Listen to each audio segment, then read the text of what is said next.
Test tube baby کیا ہے اور اس کی شرعی حیثیت کیا ہے؟ چلیے ہم جانتے ہیں کہ ٹیسٹ ٹیوب بیبی یہ ایک مصنوعی ٹیوب ہے جس میں ماں کے رحم کا سا ماحول پیدا کیا جاتا ہے اور ٹمپریچر کے اتار چڑھاؤ کو کنٹرول رکھا جاتا ہے۔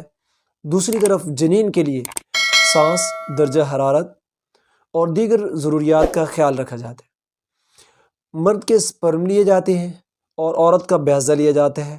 ان کو ملا کر ایک مادہ تیار کیا جاتا ہے جس کو زائگوٹ کہتے ہیں۔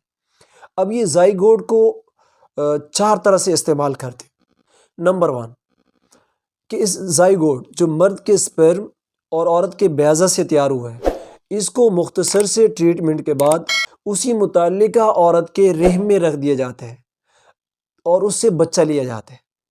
نمبر 2 اس کی صورت یہ ہے کہ یہ زائگوٹ کسی اور عورت کو عاریتاً لیا جاتا ہے، اس سے یہ خدمت لی جاتی ہے اور یہ اس کے رحم میں رکھ دیا جاتا ہے اور اس سے بچہ لیا جاتا ہے۔ نمبر 3 کہ یہ زائگوٹ ٹیوب کے اندر رکھ کے اس سے جو ہے نا وہ بچے کا نشو و نما کروایا جاتا ہے اور بچے کی پیدائش کروائی جاتی ہے۔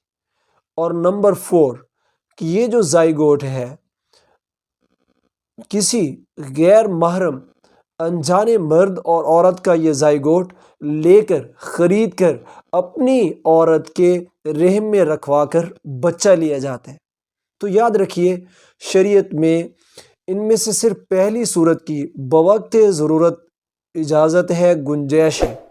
مجبوراً پہلی صورت کی گنجائش ہے کہ جس صورت میں اس مرد اور اس کی بیوی کے مرد کے سپرم اور بیوی کے بیضہ کو ملا کر اور کچھ ٹریٹمنٹ اور کچھ علاج کے بعد اسی متعلقہ عورت کے رحم میں رکھ کر بچہ لیا جائے تو مجبوراً اس کی گنجائش ہے۔ اس کے علاوہ دیگر کسی صورت کی گنجائش نہیں، ورنہ یہ خاندانی نظام سارے کا سارا تباہ و برباد ہو جائے۔